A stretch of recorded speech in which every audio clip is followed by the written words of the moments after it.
Shalom teman-teman, selamat berjumpa lagi dalam program Renungan Ceria GPIB Marturia Lampung. Hari ini Senin 11 Agustus 2025. Program Renungan Ceria untuk minggu ini diambil dari Sabda Bina Anak Harian tanggal 11 Agustus 2025 dengan tema Allah bekerja menyatakan kuasa kasih-Nya.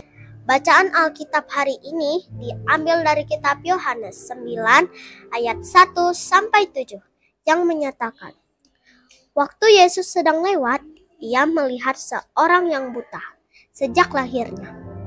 Murid-muridnya bertanya kepadanya, "Rabi, siapakah yang berbuat dosa, orang ini sendiri atau orang tuanya, sehingga ia dilahirkan buta?"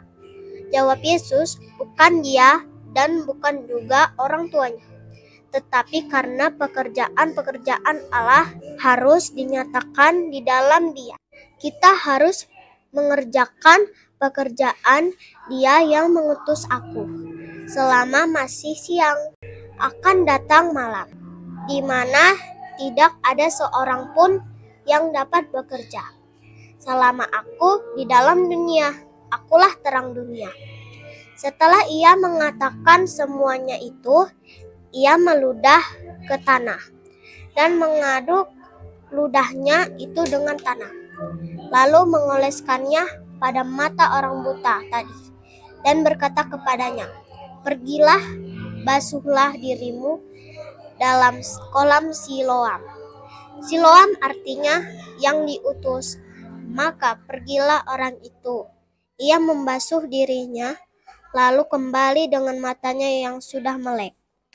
Teman-teman, yang menjadi ayat penekannya untuk kita renungan diambil dari ayat 3 yang menyatakan jawab Yesus, "Bukan dia dan bukan juga orang tuanya, tetapi karena pekerjaan-pekerjaan Allah yang harus dinyatakan di dalam dia." Demikian firman Tuhan. Teman-teman yang terkasih, firman Tuhan hari ini menceritakan tentang seorang buta sejak lahir. Pada saat itu, Tuhan Yesus sedang berjalan-jalan bersama para murid-Nya, dan mereka berjumpa dengan seorang yang buta sejak lahirnya. Para murid bertanya kepada Yesus, "Rabi, siapakah yang berbuat dosa, dia sendiri atau orang tuanya?" Jawab Yesus, "Bukan dia dan bukan juga orang tuanya, tetapi karena pekerjaan-pekerjaan Allah yang harus dinyatakan di dalam dia." Teman-teman, mari kita renungkan apakah maksud dari jawaban Tuhan Yesus itu. Pernahkah kamu berpikir mengapa Tuhan izinkan terjadi sakit atau kelemahan tubuh lainnya kepada kita? Teman-teman, jawaban Tuhan Yesus kepada murid hendak menegaskan bahwa setiap sakit atau keterbatasan jasmani tertentu bukan selalu terjadi karena dosa. Terkadang sakit, penderitaan, kelemahan, kehilangan, kesedihan Tuhan izinkan untuk kita alami karena Dia ingin menunjukkan kasih dan kuasa-Nya, sehingga kita mengerti dan menyadari pekerjaan Tuhan yang penuh kuasa dan kasih. Firman Tuhan hari ini menceritakan bahwa setelah Tuhan Yesus memberi jawaban kepada murid-muridnya, Tuhan Yesus kemudian melakukan mujizat, menyembuhkan kepada orang buta tersebut dengan menggunakan media tanah.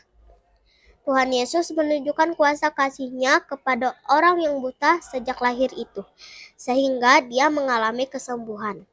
Teman-teman yang terkasih, lewat firman Tuhan ini kita bisa belajar beberapa hal. 1. Tuhan Yesus selalu bekerja, menyatakan kebaikan dalam kehidupan anak-anak-Nya. Oleh karena itu, kita jangan berkecil hati. Jika saat itu kamu sedang sakit, sedang dalam kesusahan, ataupun kelemahan, datanglah pada Tuhan Yesus melalui doa dan perminta tolongan-Nya. Ingatlah kamu punya Tuhan yang hebat. Dia berkuasa dengan penuh kasih. Dia selalu menolongmu. 2. Ucapkanlah syukur atas pekerjaan-pekerjaan Tuhan yang dinyatakan dalam hidupmu. Dengan hidup taat dan setia kepadanya, yaitu dengan rajin berdoa, beribadah, dan menjadi anak Tuhan yang setia. Mari kita berdoa. Tuhan Yesus, saya mau bersyukur buat pekerjaan-Mu yang Engkau nyatakan dalam hidupku. Terima kasih Tuhan Yesus atas kuasa dan kasih-Mu yang selalu ada untuk menolongku. Tuhan Yesus, saat ini kami mau berdoa buat teman-teman yang berulang tahun sepanjang minggu ini. Semoga kami semua sehat dan bertumbuh dalam iman. Ajar kami Tuhan, supaya kami selalu hidup seturut kehendak-Mu dan menjadi pelaku firman-Mu. Dalam nama Tuhan Yesus kami berdoa. Amin. Demikian program Renungan Ceria hari ini. Selamat menjalani hidup kita dengan berkat penyertaan Tuhan Yesus. Jika terberkati dengan program ini, jangan lupa like, subscribe, komen, dan share channel ini. Dan jangan lupa juga berikan dukungan persembahan melalui QRIS, dana pelayanan GPIB Marturia Lampung. Tuhan Yesus memberkati kita sekalian.